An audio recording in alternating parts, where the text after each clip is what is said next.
আজকে যে দিনের ভিডিওটা আমি শেয়ার করতে চলেছি, সেই দিনটা আমার লাইফের একটা বিশেষ দিন ছিল।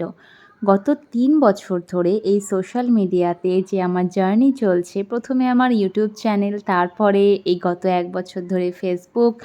আ তো সব মিলিয়ে প্রচুর, প্রচুর, প্রচুর কষ্ট আছে এর পেছনে, ভালো লাগা, ভালোবাসা, অনেক স্যাক্রিফাইস, অনেক কিছু। ১ম দিকে আমার সুন্দর, সুন্দর ছোট, ছোট মুহূর্তগুলোকে শুধুমাত্র ক্যামেরাবন্দি করে রাখাই ছিল এই ব্লগিংয়ের উদ্দেশ্য। বাট তারপরে একটা সময় আসে, স্পেশালি প্রিয়ান হওয়ার পর থেকে, যে ওর প্রতিটা মুহূর্ত ক্যামেরাবন্দি করতে, করতে এই ব্লগিংটাও আমার একটা প্রতিদিনের নিত্যসঙ্গী হয়ে উঠল। আর সবথেকে বড় বিষয়, প্রচণ্ড ভালোবাসা এবং ভালো লাগার একটা জায়গা দাঁড়িয়ে গেছে। আর আজকে আমি যেখানটাতে এসেছি, হোটেল রাজদরবার, সেখানটাতে শিলিগুড়ির কন্টেন্ট ক্রিয়েটরদেরকে নিয়ে একটা অ্যাওয়ার্ড শোর আয়োজন করা হয়েছিল, যেখানে আমাকেও ডাকা হয়েছে। তো ভীষণ, ভীষণ, ভীষণ একটা এক্সাইটমেন্ট কাজ করছিল। যেই বিষয়টাকে নিয়ে আমি কোনো দিন এতটা সিরিয়াস ছিলাম না, বা এরকম এই বিষয়েও কোনো অ্যাওয়ার্ড পেতে পারি, এগুলো নিয়ে কোনো রকম ধ্যান ধারণা ছিল না। শুধুমাত্র ভালো লাগা, ভালোবাসা দিয়ে ব্লগ বানাতাম, ভিডিও করতাম আর পোস্ট করতাম।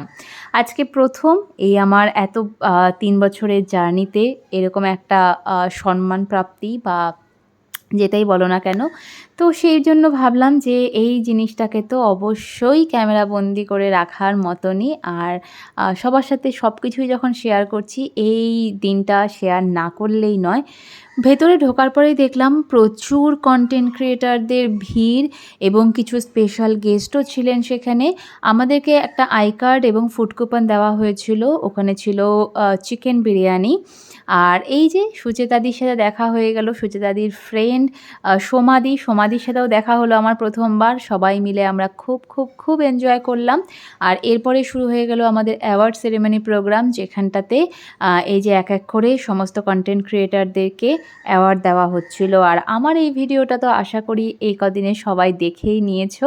তবুও আরেকবার এই শর্ট ব্লগের সাথে আমি এটাকে অ্যাড করে দিলাম। এই ছিল আমার সেদিনের জার্নি। আর জার্নিটা শুধু আমার একার নয়, এই এতগুলো বছর ধরে যারা আমার ভিডিও দেখছো, তাদের এই পাশে থাকাটা না হলে কখনোই আজকে এই দিনটা আসতো না। তো তাদেরকেও জানাই অনেক, অনেক ধন্যবাদ এবং ভালোবাসা। তো চলো আজকের মতন এই ব্লগটা আমি এখানটাতেই এন্ড করছি।